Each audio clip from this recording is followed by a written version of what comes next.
नमस्कार, DD news के विशेष सांकेतिक भाषा समाचार में आप सभी का स्वागत है।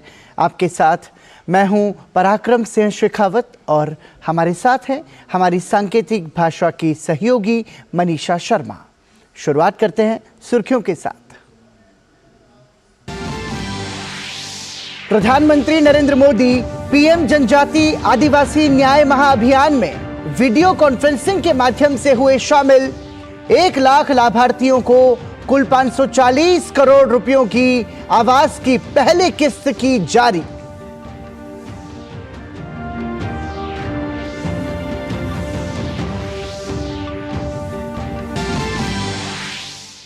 प्रधानमंत्री ने लाभार्थियों से किया संवाद। कहा, हमने 10 साल गरीबों के विकास में समर्पित किए। आज सरकार सबसे पहले दूर सुदूर जंगलों में रहने वालों के बारे में सोचती है।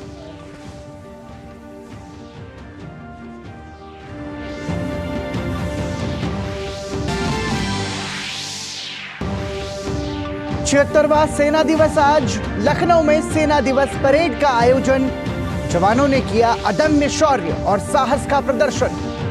थल सेना प्रमुख जनरल मनोज पांडे ने कहा, भारतीय सेना किसी भी स्थिति से निपटने के लिए पूरी तरह तैयार। रक्षा मंत्री राजनाथ सिंह ने लखनऊ में आयोजित शौर्य संध्या को किया संबोधित। भारतीय मौसम विभाग की स्थापना की 150वीं वर्षगांठ। उपराष्ट्रपति जगदीप धनखड़ ने किया कार्यक्रम का उद्घाटन। कहा, 1875 से अब तक की यात्रा में मौसम विभाग के नाम कई उपलब्धियां। मेघालय खेलों के 5वें संस्करण का आज से तुरा में शुभारंभ। 20 जनवरी तक होगा खेलों का आयोजन।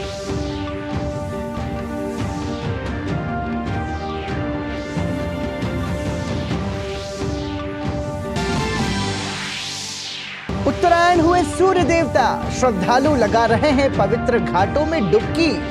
देश भर में आस्था के साथ मनाया जा रहा मकर संक्रांति, पोंगल और माघ बिहू का पर्व। राष्ट्रपति, प्रधानमंत्री समेत कई गणमान्यों ने दी देशवासियों को बधाई।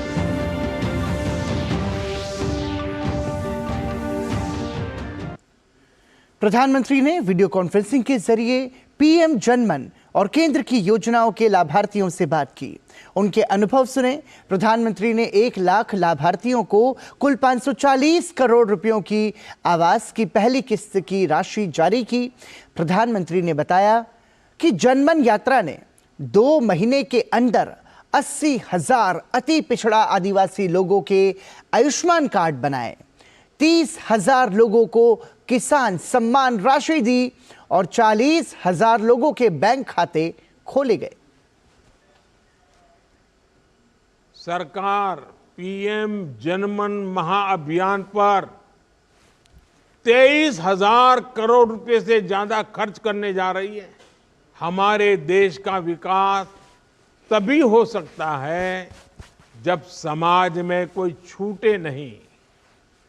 हर किसी तक सरकार की योजनाओं का लाभ पहुंचे।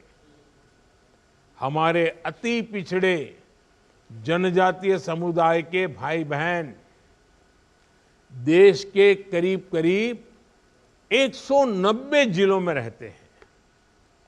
सिर्फ 2 महीने के भीतर सरकार ने ऐसे 80,000 से ज्यादा अति पिछड़े मेरे जनजातीय परिवारजन, मेरे भाई बहनों को खोज करके उन्हें आयुष्मान कार्ड दिया जो अब तक उन तक पहुंचा ही नहीं था।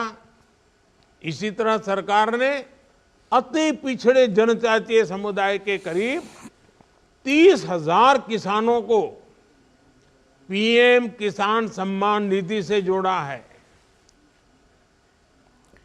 राष्ट्रपति द्रौपदी मुर्मू ने आज राजधानी दिल्ली स्थित प्रधानमंत्री संग्रहालय का दौरा किया। इसी के साथ राष्ट्रपति द्रौपदी मुर्मू प्रधानमंत्री नरेंद्र मोदी गैलरी को विजिट करने वाली पहली आगंतुक बनी, जहां प्रधानमंत्री नरेंद्र मोदी के कार्यकाल की प्रमुख उपलब्धियों को प्रदर्शित किया गया है। उन्होंने सोशल मीडिया प्लेटफॉर्म एक्स पर पोस्ट कर अपना अनुभव साझा किया। राष्ट्रपति द्रौपदी मुर्मू आज से मेघालय और असम के 3 दिन के दौरे पर हैं, जहां आज उन्होंने अपने दौरे के पहले दिन तुरा के पीए संगमा स्टेडियम में मेघालय गेम्स का शुभारंभ किया। कार्यक्रम में राष्ट्रपति के साथ साथ कई गणमान्य हस्तियों ने भी भाग लिया। सांस्कृतिक कार्यक्रम लोगों में विशेष आकर्षण का केंद्र रहे।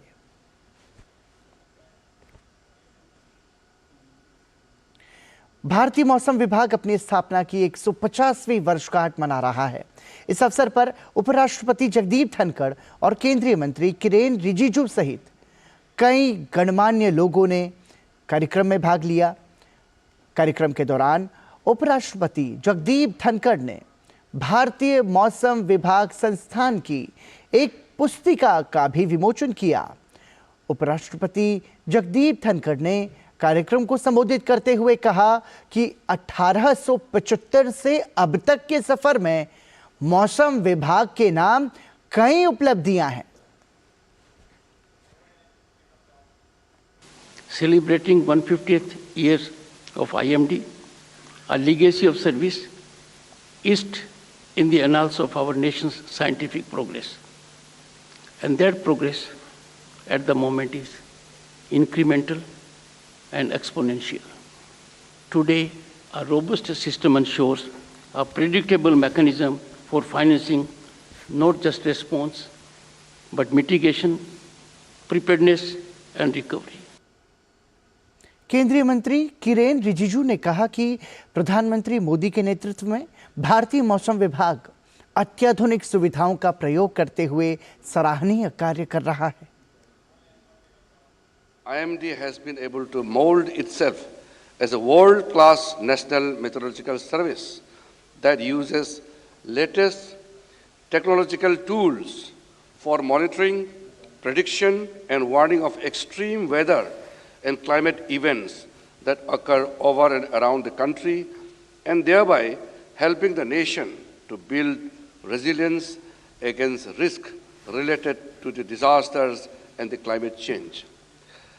Under the inspiring leadership of Honorable Prime Minister Sri Narendra Modi ji, my ministry is leaving no stone unturned to complement the efforts of IMD by providing all the resources necessary for the smooth working of IMD. Bharat मौसम विभाग के 150 वर्ष पूरे होने के मौके पर प्रधानमंत्री नरेंद्र मोदी ने सोशल मीडिया प्लेटफॉर्म एक्स पर लिखा, आज हम भारतीय मौसम विज्ञान विभाग की राष्ट्र के प्रति असाधारण सेवा के 150 वर्ष पूरे होने का जश्न मना रहे हैं। मौसम की भविष्यवाणी करने से लेकर जलवायु अनुसंधान को आगे बढ़ाने तक आईएमडी ने जीवन की सुरक्षा और पर्यावरण के बारे में हमारी समझ को बढ़ाने में महत्वपूर्ण भूमिका निभाई है।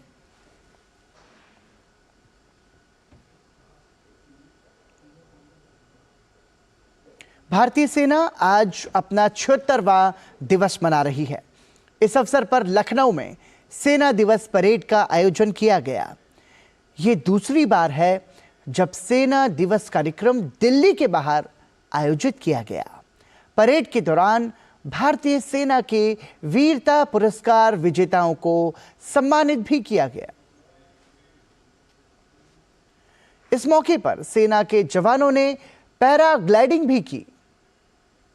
कार्यक्रम में थल सेना प्रमुख जनरल मनोज पांडे ने सेना के अदम्य साहस की जमकर सराहना की।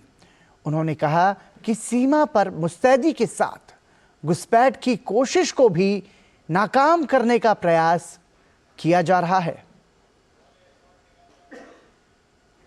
पश्चिमी सीमाओं पर जम्मू और कश्मीर के हालात नियंत्रण में हैं, परंतु पिछले कुछ महीनों से राजौरी पूंछ के क्षेत्र में आतंकवादी हरकतों में बढ़ोतरी देखी गई है। लाइन ऑफ कंट्रोल पर सीज़फायर बना हुआ है, लेकिन घुसपैठ के प्रयासों से यह स्पष्ट है कि सरहद पार आतंकी ढांचा अभी भी बरकरार है। घुसपैठ की कोशिशों को हमारी सेना ने पूरी सतर्कता से विफल किया है। जम्मू और कश्मीर के भीतरी इलाकों में सुरक्षा बलों ने लगातार कड़े प्रयासों के परिणाम स्वरूप हिंसा में काफ़ी कमी आई है।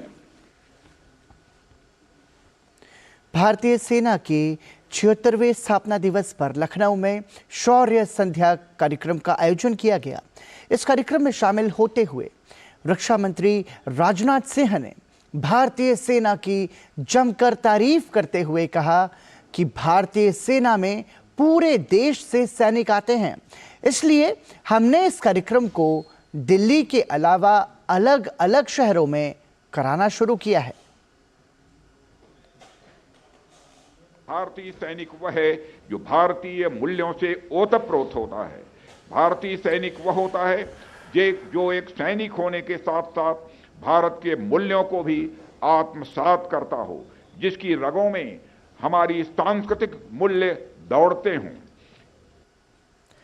कई दौर की बैठक के बाद भी इंडी गठबंधन में सीट शेयरिंग को लेकर सहमति नहीं बन पा रही है और गठबंधन के नेताओं के बीच बयानों के तीर छोड़े जा रहे हैं। और इस खबर को हम आपको आगे ही बताएंगे, लेकिन अभी सीधा ले चलते टूरा, जहां पर राष्ट्रपति द्रौपदी मुर्मू राष्ट्रीय गेम्स कार्यक्रम में को संबोधित कर रही हैं।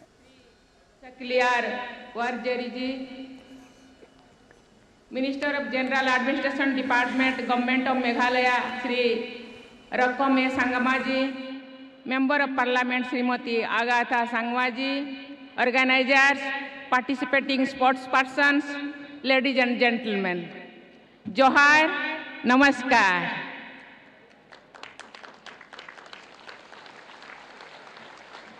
I am delighted to attend the inauguration ceremony of the multi-sports event Meghalaya Games. I extend my best wishes to all the participating sports persons. I am confident that they will put up a remarkable show in this edition of the Meghalaya Games. I am happy to note that this opening ceremony of Meghalaya Games is being held in the P.A. Sangama Football Stadium, which is said to be the country's largest pre-engineered composite football stadium. I pay my homage to late Sri P.A. Sangama, former Chief Minister of Meghalaya and former Speaker of Lok Sabha. Sri Sangma was the first tribal speaker of Lok Sabha and also the first speaker from Northeast. Sri Sangma was loved by politicians cutting across party lines. He was a visionary who worked tirelessly to address Northeast region's unique challenges. Ladies and gentlemen, Northeast India traditionally has a strong sports culture. The region has a tremendous potential for development of sports and sports persons. Further, the region has a large tribal population who are good at many sports, archery being one of them. Diversity is the beauty of our nation, and we should utilize it to further boost India's global image in sports arena. There is an urgent need to support the talent from the tribal areas and groom them to become professional sports persons.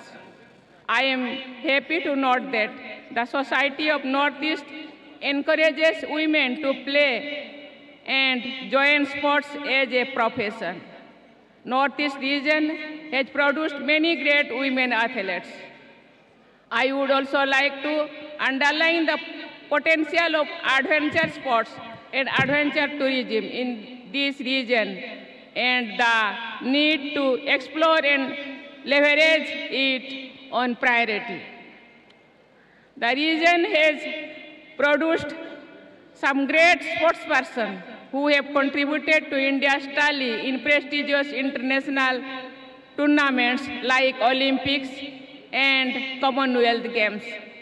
Last week, I gave Arjuna Award to hockey player Pukram Bom Sunila Chanu and Yusuf player Naorem Rosibina Devi in a ceremony held in Rashtrapati Bhavan. I congratulate both of them for making the country proud. I am confident that events like Meghalaya Games will encourage athletes for excellence, promote competitiveness, and create a vibrant sporting ecosystem. The National Sports University provides courses on sports science, sports technology, sports management, and sports coaching. I am sure it will create a rich sports ecosystem in the region. Ladies and gentlemen, I am told that about 3,000 athletes are participating in these games. I appreciate the state government and the organizers for hosting this event. The decision of the government to hold these games in different parts of the state is a welcome step and would ensure wider reach of such events among masses. The development of sports inspectors in the state will also get a boost when these events are held at different venues. I commend the state government and local administration for using this opportunity to engage the local residents in beautification programs, cleanliness, and plantation drives. I am confident that such Jan Bhagidari programs and multicultural events will go a long way in building social harmony and creating trust among various communities of the state. India's sporting culture has developed immensely in recent years.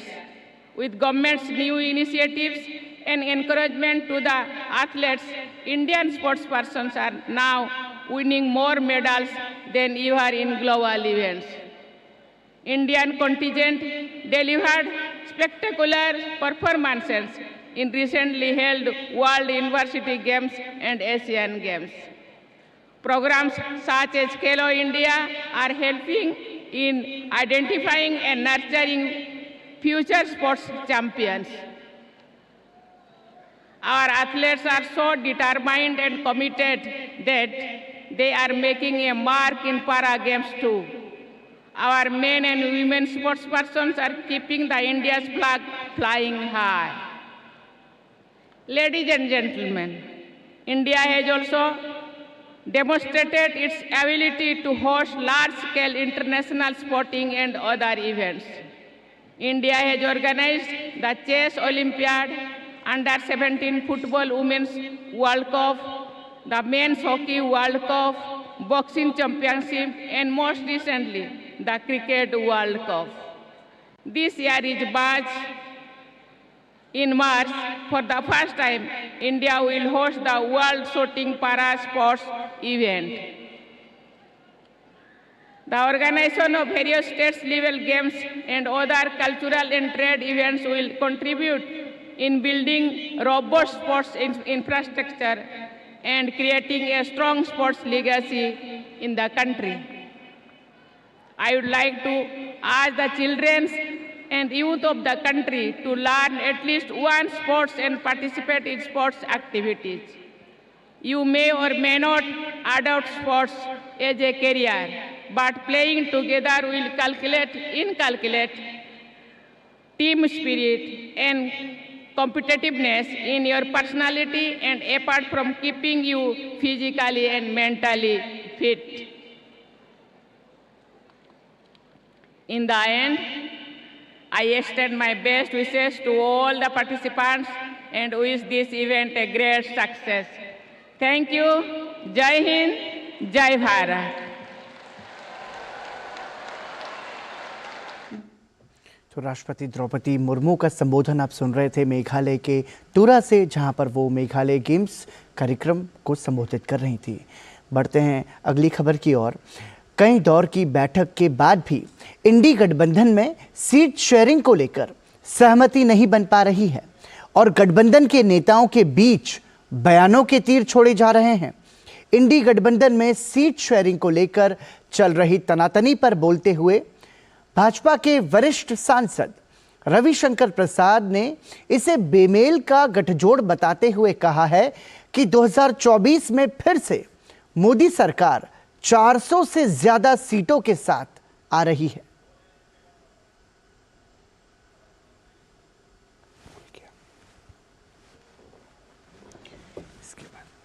India गठबंधन कभी चलने वाला था क्या? और इस खबर पर और आपको विस्तार से जानकारी लेंगे। फिलहाल रुक रहे हैं एक छोटे से ब्रेक के लिए।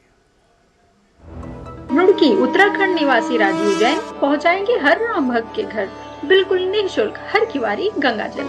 दुकानदार भाई संपर्क करने के लिए हरिद्वारगंगाजल.com पर जाएं।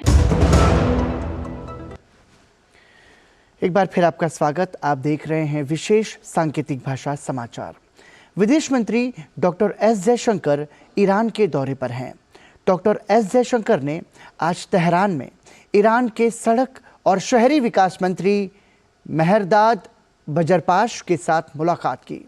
इस दौरान दोनों मंत्रियों के बीच चाबहार बंदरगाह के संबंध में दीर्घकालिक सहयोग ढांचा स्थापित करने पर विस्तृत और सार्थक चर्चा हुई। अंतर्राष्ट्रीय उत्तर दक्षिण परिवहन गलियारे पर भी विचारों का आदान प्रदान किया गया। भारत के उच्चायुक्त प्रणय वर्मा ने आज बांग्लादेश के नवनियुक्त विदेश मंत्री हसन महमूद के साथ बैठक की। इस दौरान उन्होंने पत्रकारों से बातचीत के दौरान भारत और बांग्लादेश के संबंधों का जिक्र किया। उन्होंने कहा 2014 और 2018 के चुनावों के दौरान विवाद पैदा करने की बाहरी कोशिशों के बावजूद हमारी लोकतांत्रिक प्रक्रिया के लिए भारत का समर्थन अटूट था।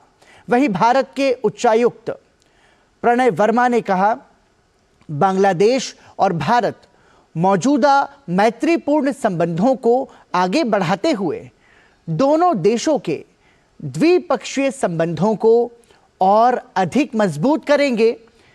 इससे पहले विदेश मंत्री डॉक्टर एस जयशंकर ने हसन महमूद को बांग्लादेश के विदेश मंत्री के रूप में उनकी नियुक्ति पर बधाई दी थी। और समाचार में रुक रहे हैं एक ब्रेक के लिए, बने रहिए हमारे साथ। रुड़की उत्तराखंड निवासी राजीव जैन पहुंचाएंगे हर राम भक्त के घर बिल्कुल निःशुल्क हर किवारी गंगाजल। दुकानदार भाई संपर्क करने के लिए हरिद्वारगंगाजल.com पर जाएं। एक बार फिर आपका स्वागत। आप देख रहे हैं विशेष सांकेतिक भाषा समाचार। भाजपा का दीवार लेखन अभियान आज से शुरू हो गया है। इस कड़ी में केंद्रीय मंत्री अनुराग सिंह ठाकुर आज हिमाचल प्रदेश के ऊना में दीवार लेखन कार्यक्रम में शामिल हुए।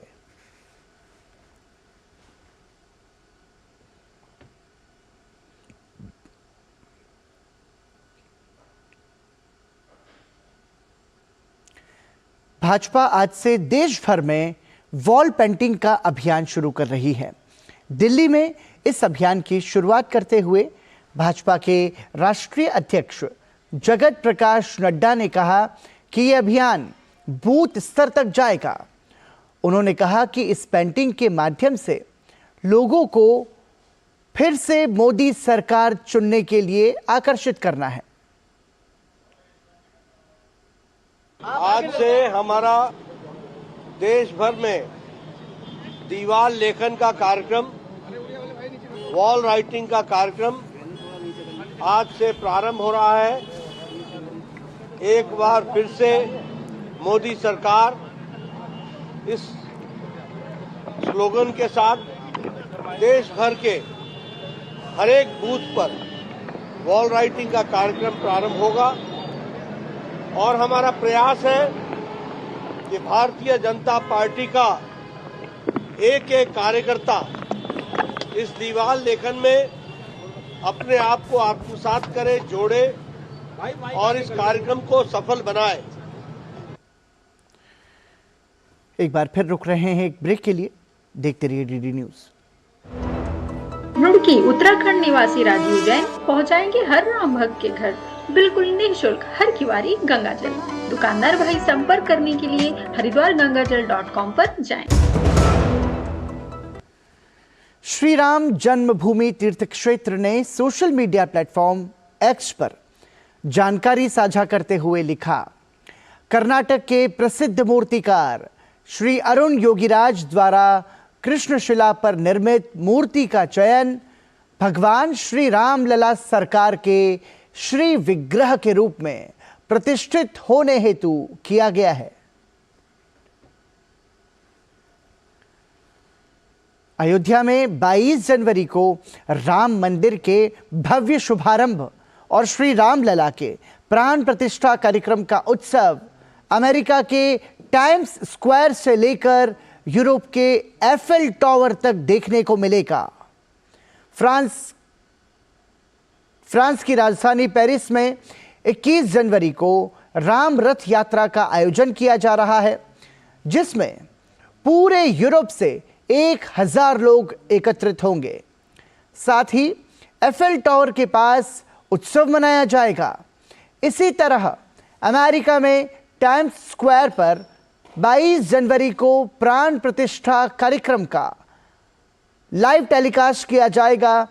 हिंदू मंदिर एम्पावरमेंट काउंसिल ने नॉर्थ अमेरिका से लेकर कनाडा तक के मंदिरों में पूजन और दीपोत्सव के आयोजन का निर्णय लिया है।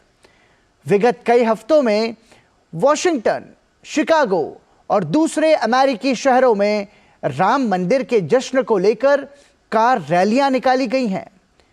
न्यूयॉर्क शहर के मेयर एरिक एडम ने कहा कि अगर हम न्यूयॉर्क शहर में हिंदू समुदाय को देखें तो ये कार्यक्रम बेहद महत्वपूर्ण है। ये उन्हें जश्न मनाने का मौका देता है। विश्व हिंदू परिषद ने भी कई देशों में आयोजन की रूपरेखा तैयार की है। अयोध्या में 22 जनवरी को श्री राम जन्मभूमि मंदिर में होने जा रहे प्राण प्रतिष्ठा समारोह के लिए पूरा देश उत्साहित है। श्री राम मंदिर के प्राण प्रतिष्ठा समारोह से पहले चंडीगढ़ में लोगों ने कलश यात्रा का आयोजन किया। और इसी के साथ रुक रहे हैं एक और ब्रेक के लिए। देखते रहिए डीडी न्यूज। रुड़की उत्तराखंड निवासी राजीव जैन पहुंचाएंगे हर राम भक्त के घर बिल्कुल निःशुल्क हर किवारी गंगाजल। दुकानदार भाई संपर्क करने के लिए हरिद्वारगंगाजल.com पर जाएं। विकसित भारत के संकल्प यात्रा के 2 महीने पूरे हो गए हैं। इन 2 महीनों में जन भागीदारी 14 करोड़ के पार हो गई है। मोदी की गारंटी वाली गाड़ी देश के कोने कोने में पहुंच रही है। इस दौरान यात्रा से जुड़ने वाले प्रतिभागियों की बढ़ती संख्या रिकॉर्ड कायम करती जा रही है। ये यात्रा 36 राज्यों, संघ राज्यों के 782 जिलों में पहुंच रही है।